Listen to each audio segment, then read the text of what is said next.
It's a fact of life that batteries are in pretty much every device you and I own. So do you need a really big power bank when you're out in remote places like this to power and recharge your devices? Let's find out.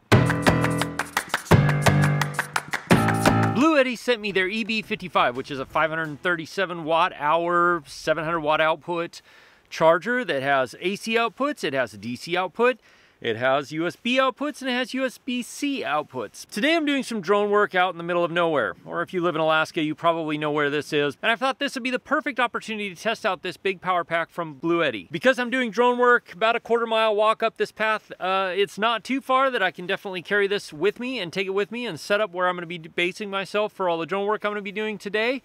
Not something I would probably carry with me because it weighs about 16 pounds all the time, but definitely if you're off the grid in your car or maybe with an ATV, airplane, kayak, something like that where you're not as concerned about weight, then this really I think would be a great thing to be able to take with you as a ground station, be able to power all of your gear and charge all of your gear when you're out for a day or maybe even a multiple day shoot in places where there's no power like this. Let's pack up the drone bag and head up the path and get set up.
One thing you need to ask yourself is, do you need something like this? Because they're not cheap, and good ones especially are not cheap. You may not need one this size, they have other options out there, but for somebody like me who's out off the power grid a lot and filming out of my car, out of planes, helicopters, kayaks, whatever, where I'm way away from any possibility of recharging any of my gear, having something like this that can recharge batteries, that can recharge gear, that can recharge anything I brought with me, really does make a big difference in how I'm able to go and shoot at a lot of these locations. So far, I've been really impressed by this thing. I've been out here all day. I've been using it for a few weeks now, and it does a great job of keeping all my batteries charged for both the DJI Air 2S. I've recharged those batteries, I think three or four batteries today, three batteries today.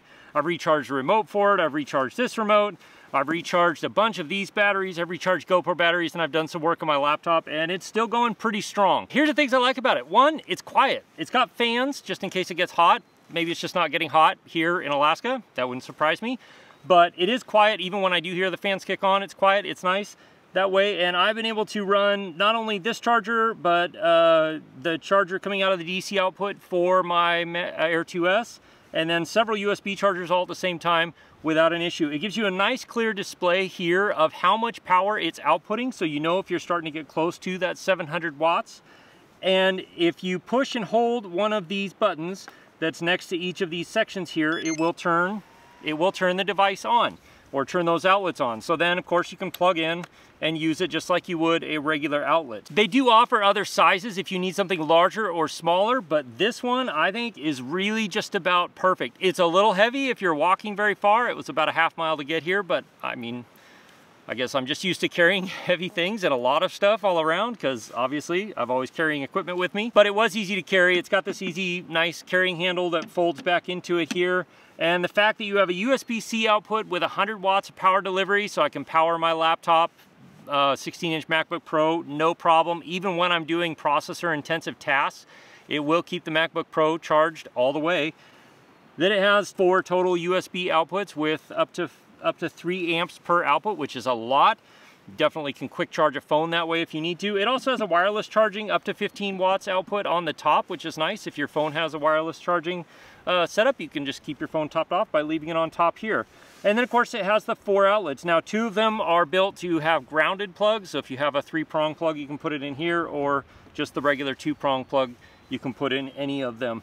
And if you live in Europe, they have the European versions as well. On the back side, there's also an LED light that has 2, like a low and a high output. Kind of nice if you work in the dark. I'm not really working in the dark right now because it's summer, it's Alaska, we don't get a lot of dark.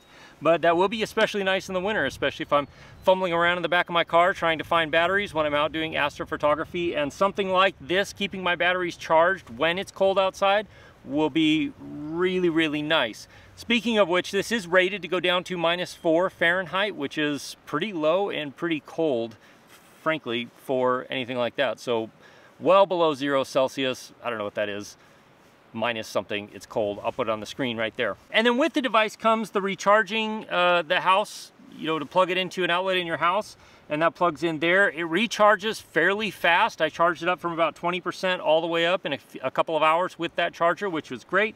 You can also, it comes with a car recharger, which takes a lot longer just because the output power of your car is not as high, but so long as you have 120 watt, 12 volt output in your car, you can plug it in here and it'll recharge the device while you're driving around, which is really nice. If I was going from here, this job today, to another job somewhere else and driving for a couple of hours, I would just plug it in my car and let it charge while I'm driving to wherever the next place is. Probably won't charge all the way up even if I was driving a couple of hours, but it would charge up a lot, and that's really helpful to just be able to keep me going. And I didn't get this, at least they didn't send it to me, but you can also get a solar recharging option, which would be incredibly nice if you're going to be out away from power for a really long time.